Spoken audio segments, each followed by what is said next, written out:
Chuck, and on behalf of Arrowsmith Press, it's my pleasure to welcome you here this afternoon. Arrowsmith Press is a small press dedicated to producing interesting books in affordable limited editions, typically of 150 copies. We hope you'll consider buying one this afternoon. There are also broadsides by two of our readers, Gail Mazur and Liam Rector.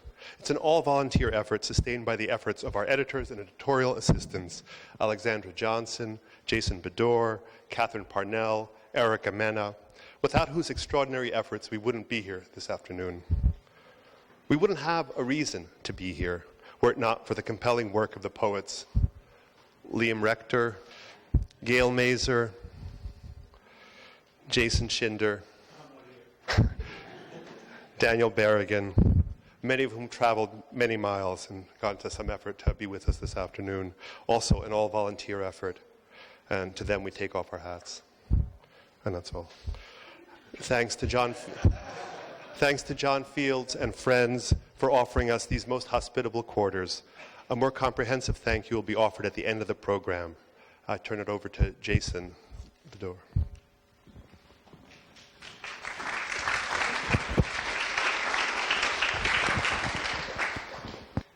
Liam Rector, as some of you may know, is a sharp dresser. He's also the author of 3 books of poetry, including most recently, the executive director of The Fallen World. He has received fellowships in poetry from the Guggenheim Foundation and the National Endowment for the Arts.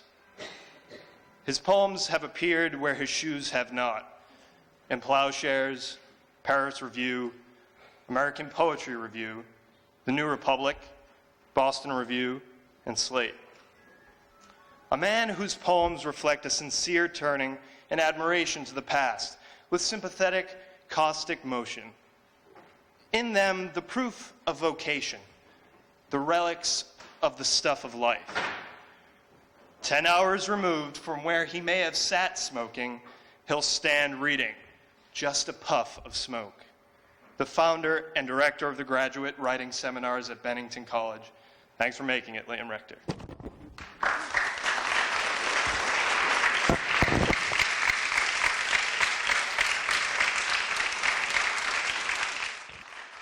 Well, I am going to hold the mic. I love microphones. I was in a rock band when I was a kid. No clipping. Yeah, there we go. Lever there. It's great to be back in my old stomping grounds of Cambridge. It's great to be reading with everyone, too. I do know Jason and Gail. We were all lovers in high school. Complicated bit of business, but I haven't met Daniel Berrigan, who actually influenced me greatly in high school when I was facing the draft as a 17-year-old. And I was in Washington and Maryland when the thing happened in Catonsville, Maryland. So I want to thank you for my... I was not only able to resist the draft, but to organize others to resist the draft. And you're the cause of resistance and poetry, not only in yourself, but in others. So this is a poem that's on the broadside. I wanted to thank Arrowsmith, and particularly Osgold and Jason. It's a lovely broadside with a handsome pair of shoes. This poem is called Handmade Shoes. So here I am, here I go walking in Liam's shoes, the size 12s I inherited when Liam died. English tan, lace-up, cap-toe shoes, beautifully aged. How fitting to have them and to go in them, given that going was Liam's real subject. He in fact thought of little else. People die, babies are born, and it is good to take up a dead man's shoes. Liam's transport, walking my way through the world without, my friend, afloat in the very fine shoes he was known for buying, meant to last a lifetime. That boy paid a price for living the way he lived. Expensive life, expensive shoes.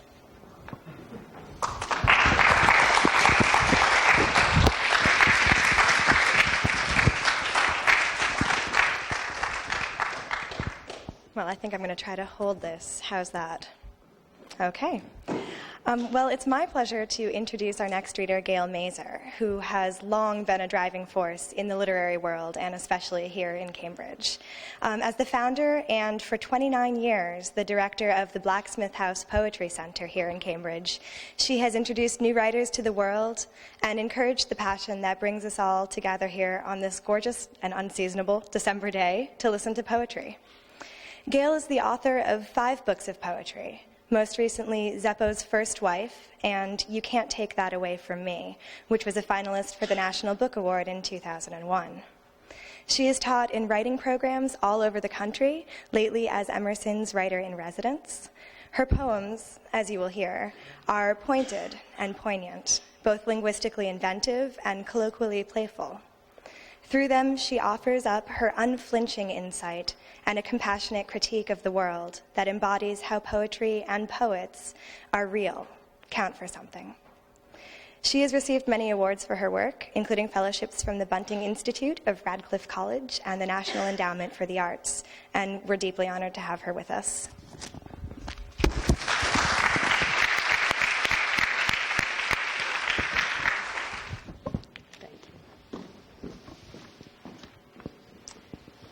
Thank you. Can you hear me? Always an issue. It's an honor to be here reading with these writers that I respect so much, and reading with Daniel Berrigan, whose leadership in the 60s and 70s was so important to me and many others that are touched upon in the poem I'm going to read, and with Jason and Liam, whose work both just gets more and more strong and beautiful. So I hope everyone will find the way to get these things in their pockets and briefcases. I want to thank Osgold and Jason and Erica for this great event and for doing my poem on a broadside. It's called Borges in Cambridge, 1967, and there was nothing like that in 1967. It's kind of exciting to live in so many different eras.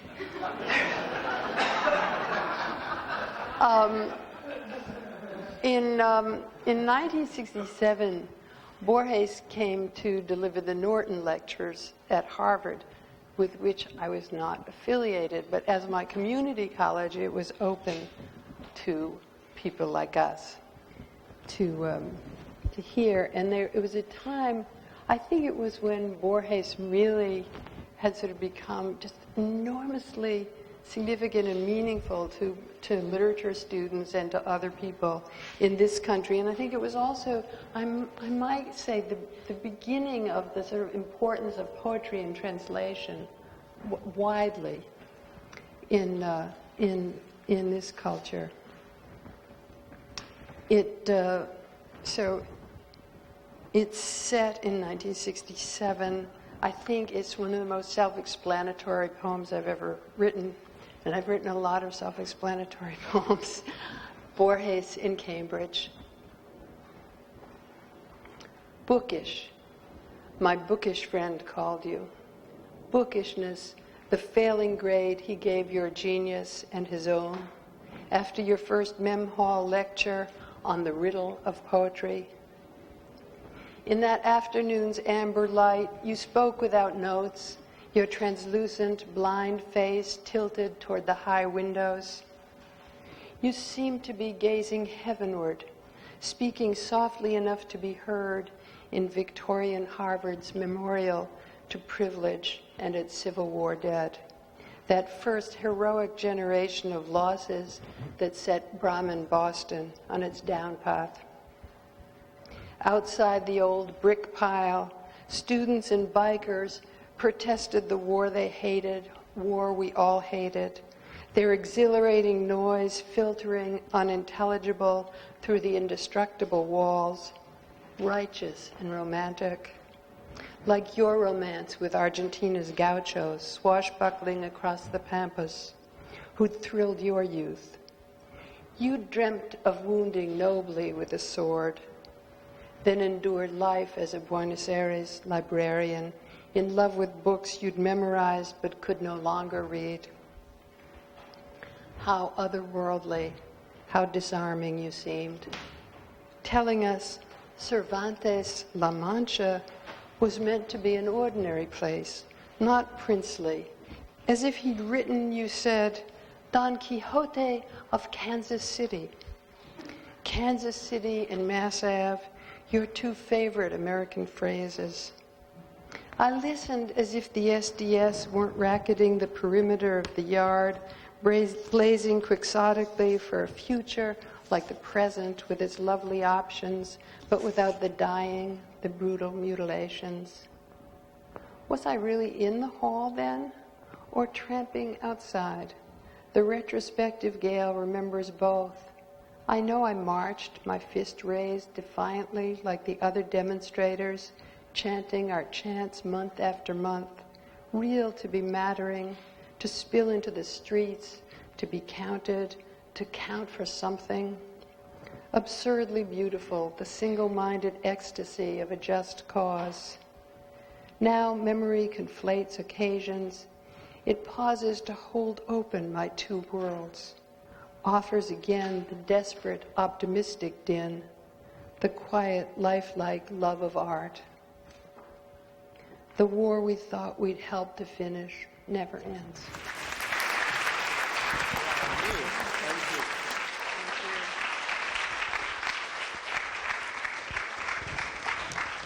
It's my pleasure to introduce Jason Shinder.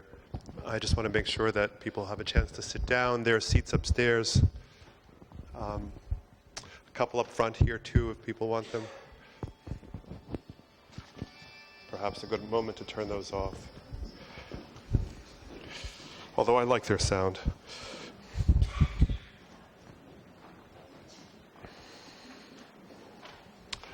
Jason Shinder. Eventually, we all look away. We grow tired, get bored, sick of this commonplace. Only the poet stays. He watches the panther, learning the coiled patience in his restless pace. He keeps watch, acquainting himself with the night, ear to its belly, listening for what might be alive in the dark, but also not shying from sunlight in its many guises, tangled in a girl's hair, stepping out of the back of a radio. This commonplace sun, which Jason describes as the goddamn orange going into rose descending circle of time, of beauty and time. Jason Shinder is one of the most inventive literary spirits of my generation. Only consider what has emerged from the back of his radio. 15 books, counting this one, Arrow Breaking Apart, which sets a watermark for the rest of us in its furious patience with limits.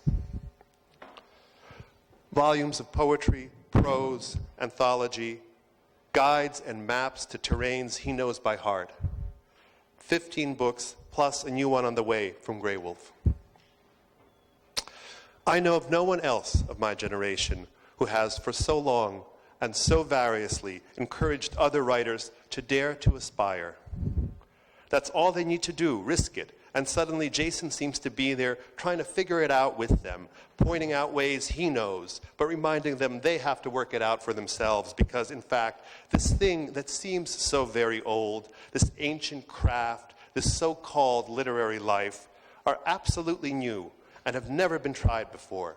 And unless you balance both truths in mind, you'll find yourself, and then where will you be? It's the seamlessness of the life and its rough edges, the jaggedness, the discontinuities, the books of poetry, first of all, but at the same time, Shinder founded and continues to direct the YMCA National Writers' Voice and the Gibson Music Project. While teaching in the graduate writing program at Bennington, he's received a National Endowment for the Arts Award, a Massachusetts Cultural Council Poetry Fellowship, and is currently the Poet Laureate of Provincetown, which means he must do the police in many different voices to speak for that community. Or maybe he just does the police. He worked for a while with Allen Ginsberg, and to Jason fell the honor of gathering pieces reflecting on the 50th anniversary of the publication of Howl. He's also a licensed therapist and has danced in a movie many of you have seen. I once took Jason to meet my Tibetan Buddhist teacher here in Medford. At the end of our brief conversation, Geshe-la offered his standard, "I'll pray for you." Without missing a beat, Jason replied, "I'll pray for you too." Because Jason knows better than anyone, Whitman was right. The gift is to the giver. That much is certain. Jason Shinder.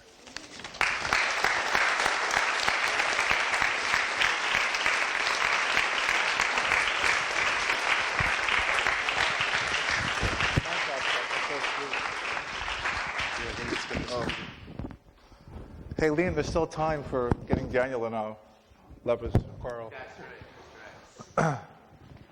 Well, I should sit down after that. Introduction, thanks. I do want to take a moment and, hi everybody, and honor Askold for his kind of craziness, presence and participation in working on another cultural adventure after the astounding Agni. Him and his wife Alex have decided to somehow pursue a spirited adventure despite the many things that sort of conspire against it. So I do want to thank you, and it's great to read with Liam and Askold, and no, you're not reading, Liam and Gail and Daniel, so I appreciate that. I just thought I'd just recite a very old prose poem that I like to begin with. It's called Work. I notice my old love walking with someone, and I gesture with my glasses should she recognize me. I write this line and fix her safely within it. I write this line and fix her safely within it. And in her kitchen stirring her husband's soup, I hope her eyes fall on my name, and the terrible mistake of her life becomes clear.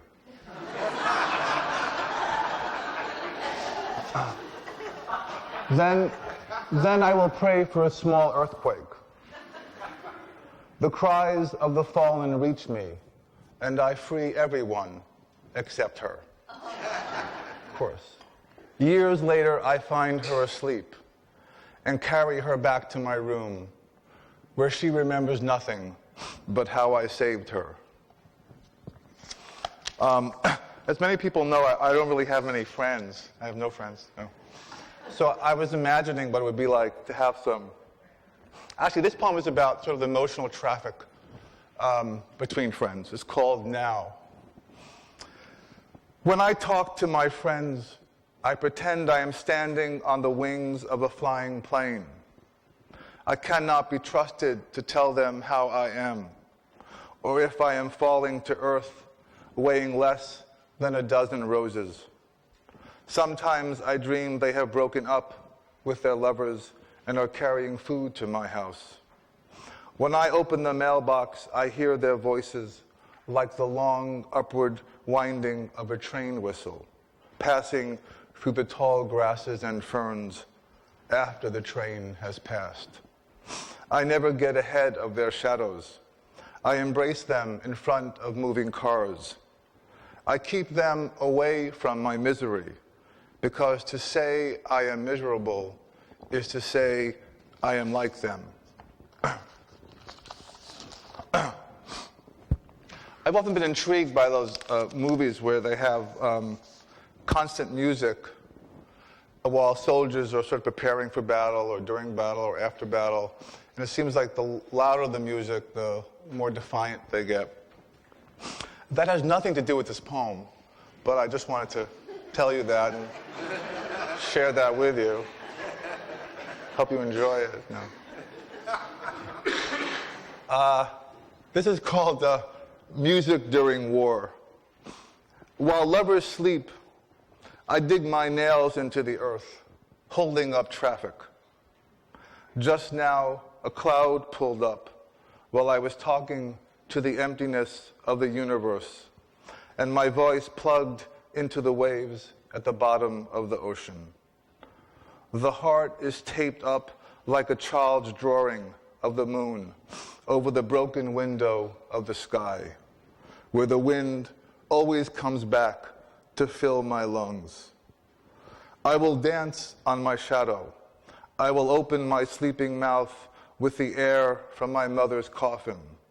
I will be the arrow breaking apart in the body of the blackbird, which appears at the window, singing. Although it's impossible to know what it's like to be somebody else, although perhaps part of our work is trying to do that. And we are obviously helplessly wanting to do that at times, perhaps when people we love are in more trouble than not. But we find ourselves sort of helplessly witnessing them. These two next poems are sort of under that kind of umbrella. This is called Rescue. The pupils of my mother's eyes move like bluefish under the ice in a bucket before they are carried away, when the doctor inserts his 2 fingers in her mouth. I am climbing out of a well and offering her some water. I am holding up her body, which weighs less than her clothes, when the doctor touches the swollen tissue of her stomach like the torn blouse of a lover. Already the air on her lips is like breadcrumbs. Already the white bones of her skull soften. Already the moon is sticking out of her left eye. I am hiding in the right ear of my mother. I am running like a criminal through the streets of her body, trying to return everything I ever stole. And in that same kind of vein, it's called Hospital.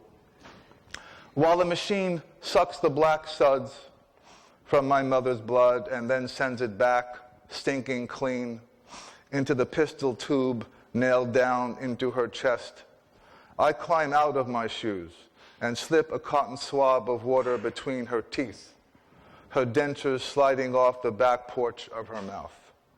Nobody knows, never knows, how she has to pee wrapped in a diaper, but can't.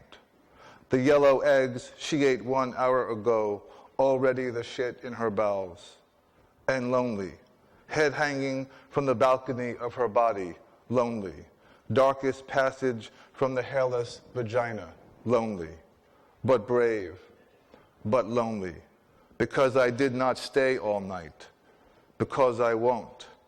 Because I'm going to pull out the one bone that hurts her the most and break the back of every word I ever said to her.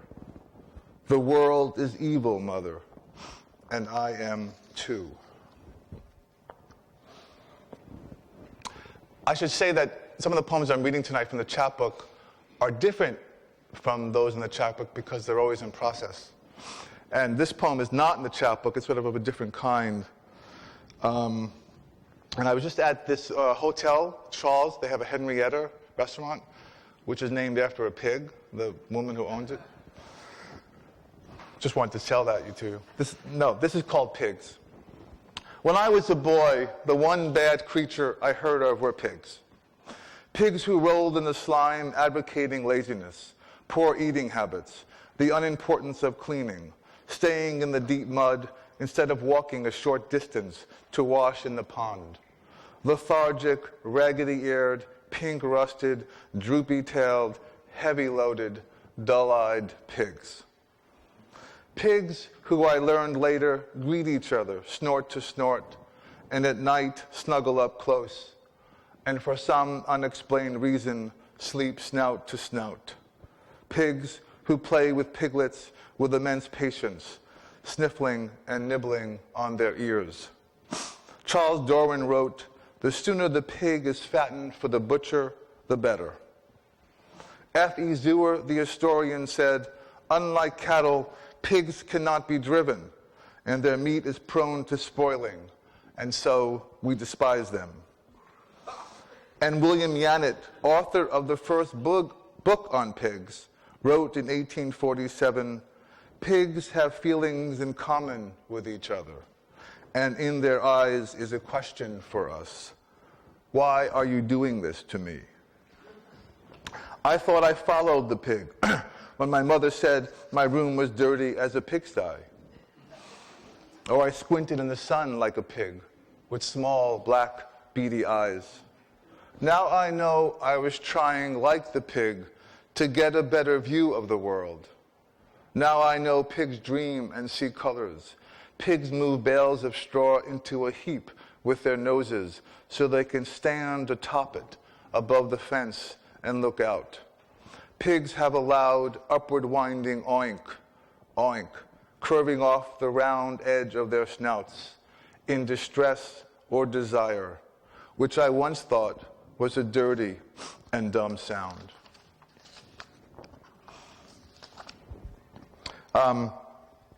Often in the fall, which this is, fall, I think about renewal, like getting a new jacket or shoes or something, just to pretend there's a sense of renewal.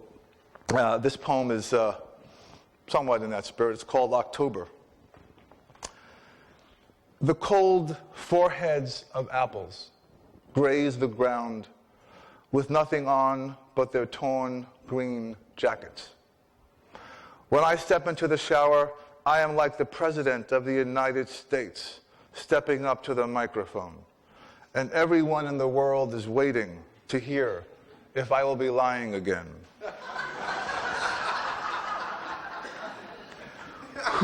Who rearranged the blue sheets on the bed? Who stretched the calendar? Who pulled the shades down in the afternoon? It's like I am wearing the white sleeves of the doctor who cannot check the samples of his own breath. I should push myself into the pants of a new profession. I should stand up with my fears, like the butcher waking up in the belly of the cow. Often when I did something wrong, if I spilled something, my mother would say, "It's because you're not married." If I was late, she said, "Well, of course, you're not married." So I could never get away. No matter what I did, it was because I was not married. Anyway, that phrase sort of stayed with me, and this poem takes a different turn with it, but it's called Jacksonville, Vermont. Because I am not married, I have the skin of an orange that has spent its life in the dark. Inside the orange, I am blind. I cannot tell when a hand reaches in and breaks the atoms of the blood. Sometimes a blackbird will bring the wind into my hair, or the yellow clouds falling on the cold floor, or animals fighting each other out of their drifting misery. All the women I have known have been ruined by fog and the deer crossing the field at night. Often I would respond to my mother and I would tell her that Allen Ginsberg's mother told him that the key is in the window, in a poem that he wrote in Kaddish. And my mother, of course, had no idea what I was talking about, and neither did I, actually. But I would say it anyway. I liked that his mother told him to look outside, so to speak, and sort of take the interior outside. And sort of in that spirit, perhaps, this is called To Sunlight, that Askold mentioned. When the tallest buildings burn down, we dig through the debris and hold you up in our hands like a wedding ring. So what if you sit on the overstuffed green sofa like a pile of clothes? So what if you are loaded like a rifle with dust? You lie down in the tall grasses and ferns like a woman undressing, one section of her dress at a time. How could the lilacs not break the vase and find you? At the mountain's highest peak, we lean toward you. So much snow between layers of snow, you come off in my hands and fall into an empty pool on the ground. You are like the woman who steps out of the back of the radio at night. I go down before you as if you were a grave with no one in it. I realized recently that the hospital is not a great place for dating. It's not a good idea to sort of do that there, although I've tried. Anyway, this poem is linked to that. It's called Bone Marrow Transplant. Maybe this is the event I should take that girl to. Her eyes always watering as if she were an old city like Venice, sinking under the weight of the past. One more disappointment could break her. At least then, there would be moments of sadness, tinged with romance and vanishing beauty, when the marrow turns the color of the moon and is gone. At least then, the expectation of love might rise and drift over the gunmetal iron bed like the faint odor of a foreign perfume.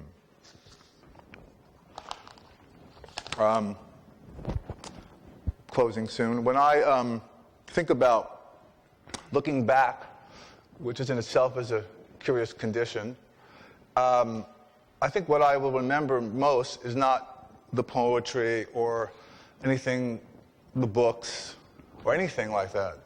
What I'll remember will be the people that I've tried to get close to or got close to.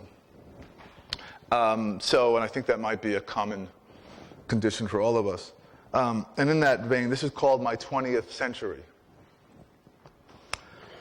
After I kissed Catherine, I told her to call me Jay because I wanted her to know my real name, because I wanted her to know who I really was.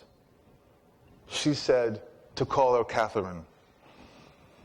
I loved the way she let me carry my secrets around, and every now and then at noon or sunset, drop one on her foot. See how heavy it is, I said, how the suffering goes on after the suffering is over. I loved the way she listened without listening when I couldn't change. I loved the way she changed before the dark did, the woman inside of her stepping out of her jeans.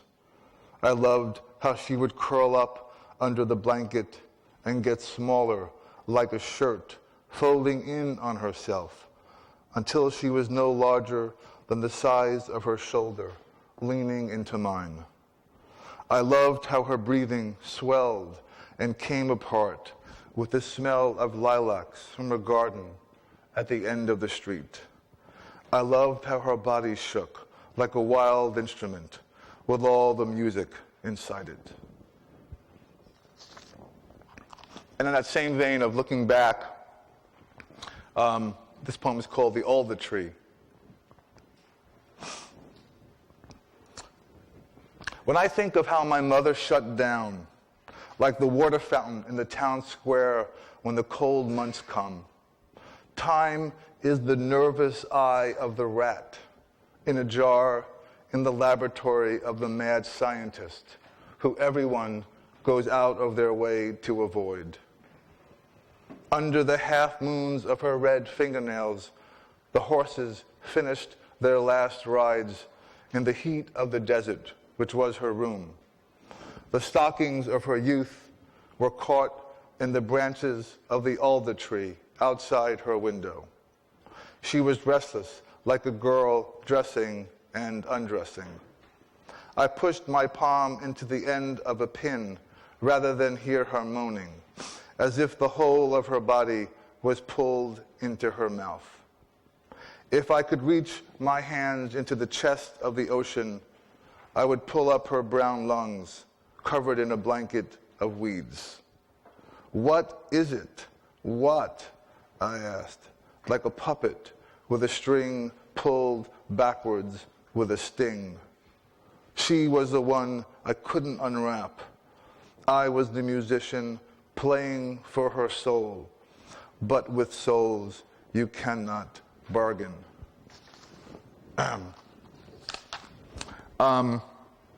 I remember this poem by Keats in which he talked about that at the height of your happiness is really the worst part. Because then after that, what do you got left? You have to sort of go down. So I'm thinking about that, and this, near the end of this reading, is called Finally It Comes. Sometimes late at night, I am the most burdened, like the blue plum in the bowl left out all winter on the bedroom dresser. Only, man, at midnight, I am like an emperor whose robes have stopped flowing. In bed, I hang upside down like the body of a woman inside the mouth of a lion. Mornings, I cut my lips on a peach against my mouth. I walk the coast of my life again, and still I don't know where I am or who is beside me. I stare at my weakness like a painter, staring at his last painting.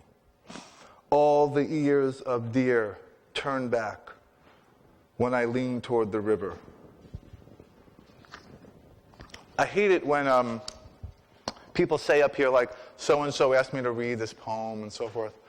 I thought it'd be fun if someone actually read poems that someone didn't want them to read, as a sort of anecdote to that. Well, in that spirit, Osgold asked me not to read these last poems, and because of that, I'm going to defy him and read them anyway. The last three poems I'll read is called The Party.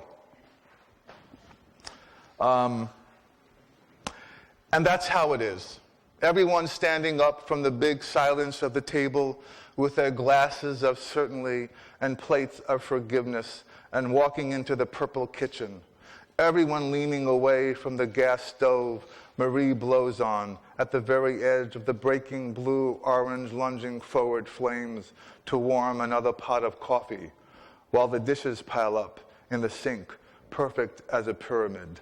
Ah, says Donna, closing her eyes and leaning on Nick's shoulder as he dries the soft blade of a knife through the glittering dark of the leftover chocolate birthday cake. That's it. That's how it is. Everyone standing around as if just out of the pool, drying off, standing around. That's all, standing around, talking, shuffling back and forth on the deck of the present before the boat slowly pulls out into the future. Because breaking up is hard to do, letting go of what we don't know about ourselves and others. But that's how it is. That's it. Throwing your jacket over your shoulders like a towel and saying, goodbye, Victoria, goodbye, Sophie, goodbye, Lily, goodbye, sweetie, take care, be well, hang in there, see you soon.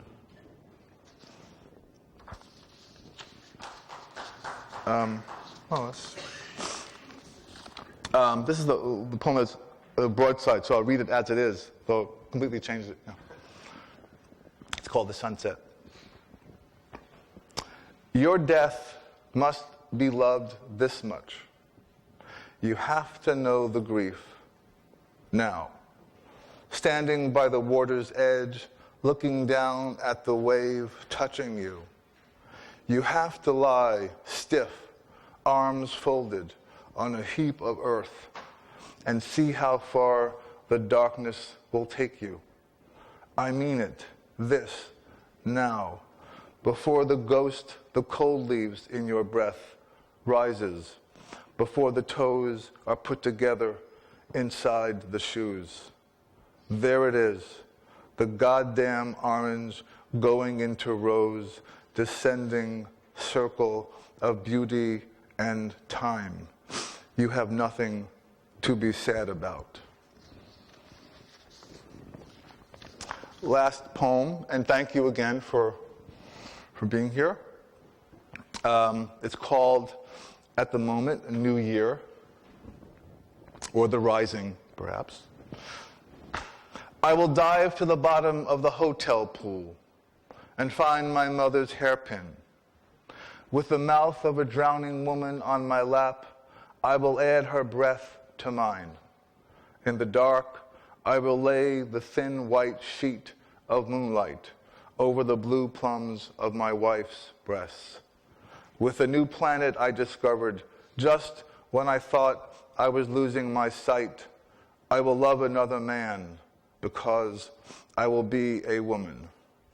Everything important will never as yet have happened. Let it happen. I will throw a lit match on the secrets my body has kept from me and stand in the fire. The people I have sawed in half will appear in my bedroom mirror, getting dressed. Thank you.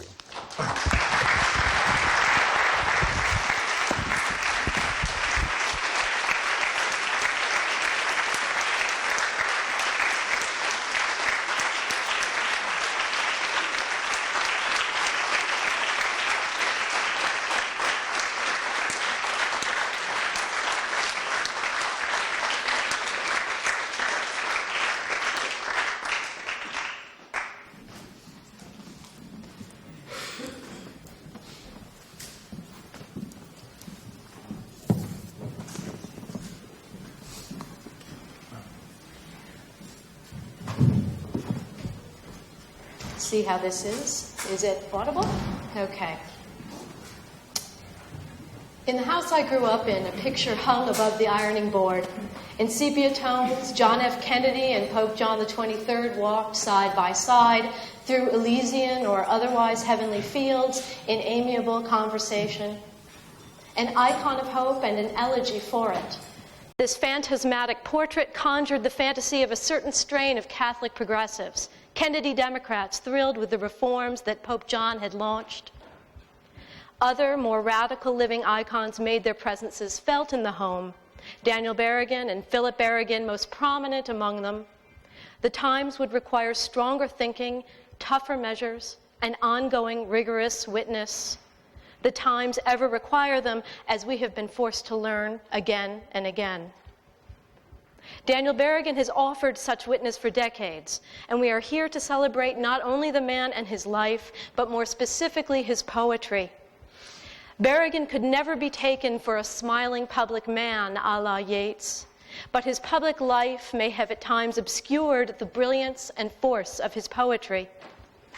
As Fanny Howe observes in her essay in the volume Arrowsmith has also published, Berrigan is a central 20th century poet and should be recognized as such. His work is absolutely contemporary, alive to modern fragmentation without succumbing to its lure. His lyrics track us as we, quote, fester and frolic in the demented world. His poems offer dialogues of self and soul, impassioned elegy, snapshots of sordid and vital street life. They pulse with the energy of New York, the terror of postmodernity, the mordant humor of self-interrogation.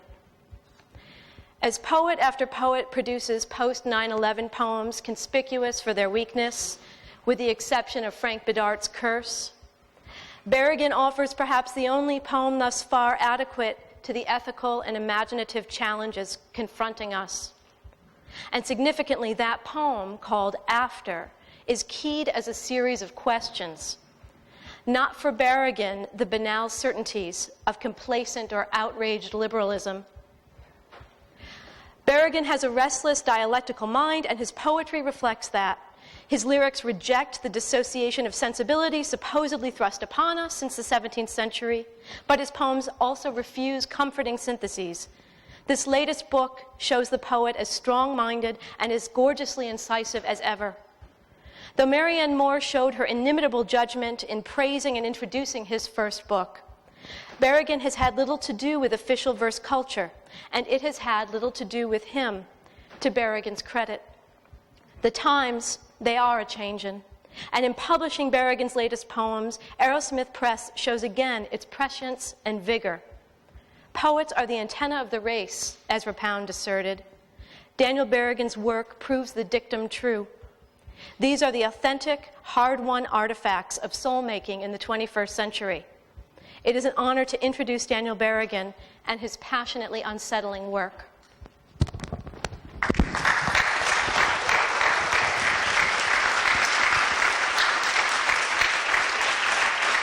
Thank you. Where's that?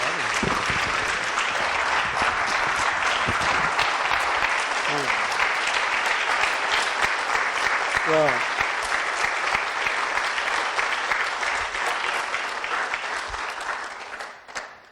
Thank you all. Thank you, new friends and old.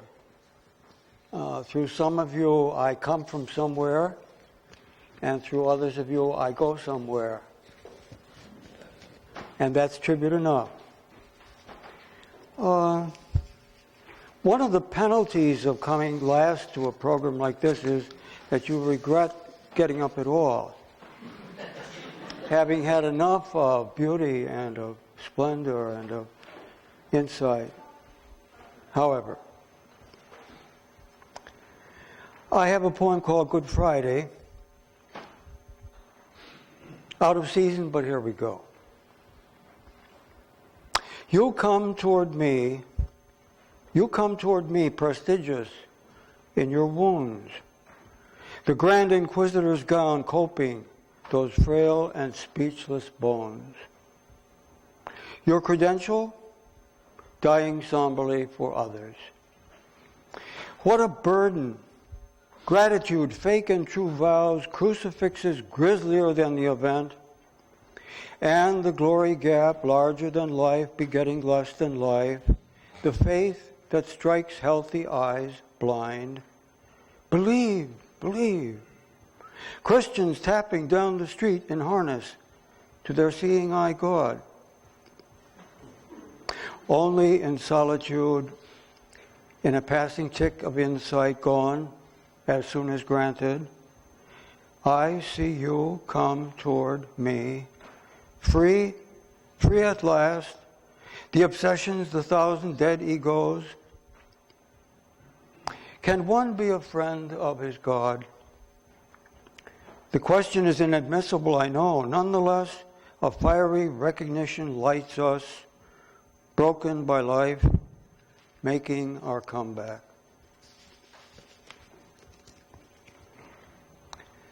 This was written for a very dear friend who was very ill at the time.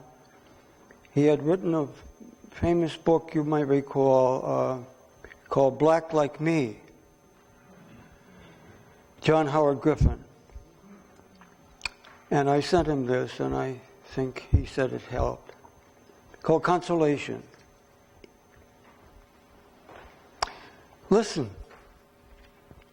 If now and then you hear the dead muttering like ashes, creaking like empty rockers on porches, filling you in,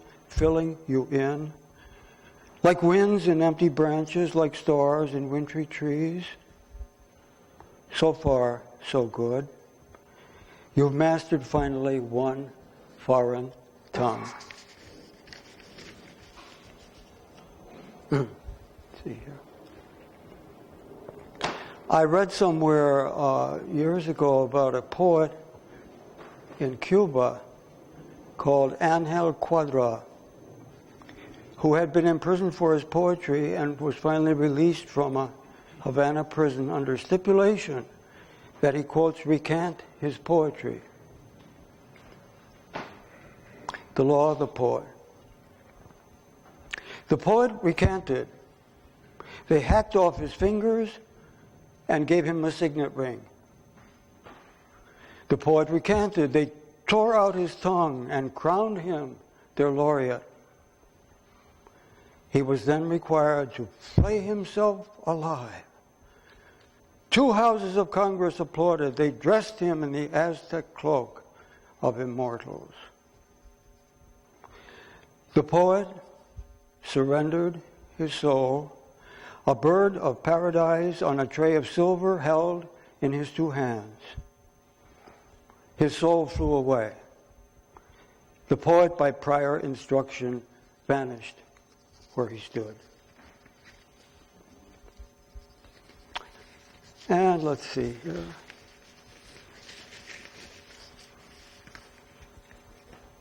This is about being arrested in New York City, which happens fairly frequently.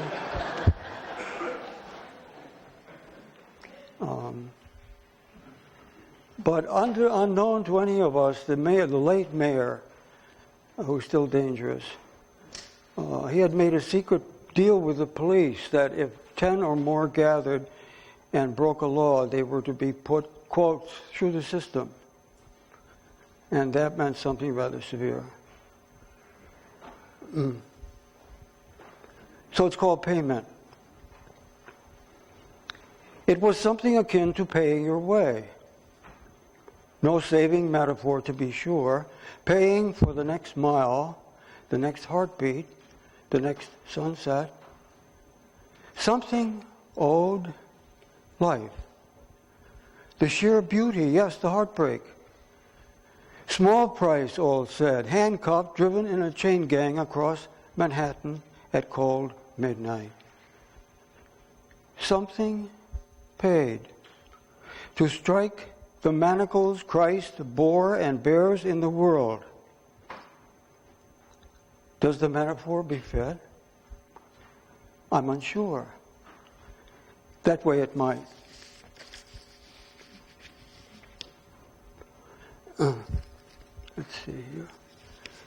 This poem was referred to early by the beautiful introduction. It's called After, and it's about 9/11. When the towers fell, a conundrum. Shall these from eternity inherit the earth, all debt amortized? Gravity was ungracious. A lateral blow abetted made an end.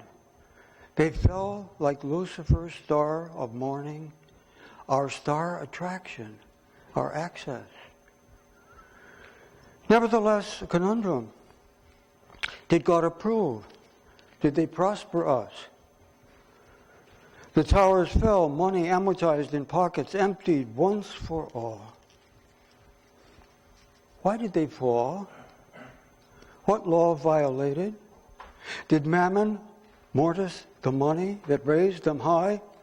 Mammon, anchoring the towers in cloud, highbrow neighbors of gated heaven and God? Fallen, fallen is Babylon the Great. They see the smoke arise as she burns. We made pilgrimage there. Confusion of tongues.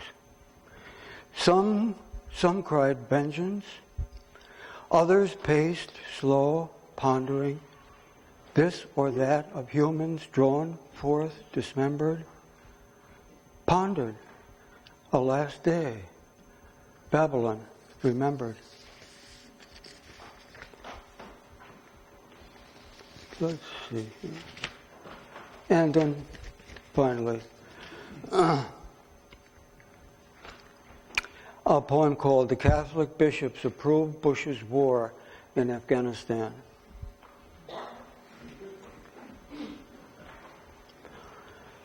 Lest I merge with mountains that surely will fall, their decrepitude my own.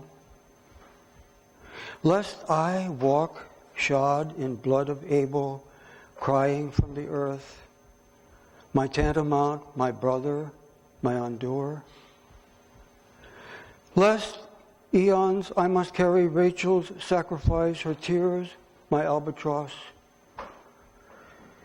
Lest I, the Christ, disavow, and him who shackled there I drag through sludge of cowardice and dismay. Lest, weighed, I be found wanting, no guest of heaven, a ghost, and no egress from foolish trumpery of time. Lest I disappear, down the 110th escalation of pride, and truncated, eyeless, soulless, I be found unfit for armed might, for rubble and America. Lest I be sifted like wheat or chaff, and under a pall, the appalling flag, I am borne away piecemeal to broken doorways of Sheol or limbo. The divergence is not large, nor mine to choose. Lest I Thank you.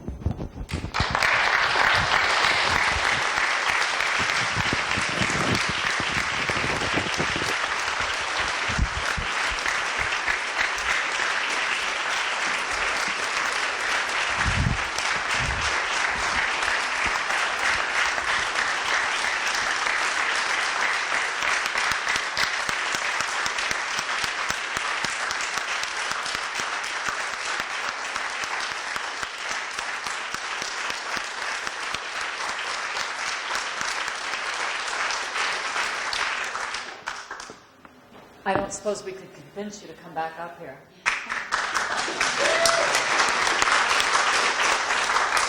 It's been a wonderful afternoon. I want to thank all of you for coming. You never know what's going to happen with the weather, and in spite of the weather, or because of the weather, we're all gathered. We've witnessed and celebrated the works of 4 really fine poets. And I'd like to extend a special thanks to all of them, to Daniel Berrigan, to Liam Rector, to Gail Mazer, and to Jason Shinder. Without them, my afternoon, and I suspect yours, wouldn't have been as bright. I'd also like to thank some people who made this afternoon possible. There are a number of them, and first I really would like to extend our sincere appreciation to the Friends Meeting House. They were very generous with their time and offering us this space. I also would like to thank Eric Carlson, Robert Carlson, Ali Velkis, 2 people in my family, my son Max Parnell and my husband Henry Parnell, Rick and Kathy Lunetta, Mike Hogan, Cass Murray, Rafe Mena, as well as Erica, the beginning of a new friendship for me, meeting Erica. Matt Landry, of course, Oswald Melnichuk, who without him, this afternoon would not have been at all possible. Jason Bedore. And once again, I really want to thank all of our readers, all of you who contributed to our essay collection. And please join us in the reception area, the Friends reception area across the way for some refreshments, and the books will be for sale over there. I encourage you to buy books. Buy these books so that we can have more of these events. And thank you. As someone said, as Jason wrote, let it happen.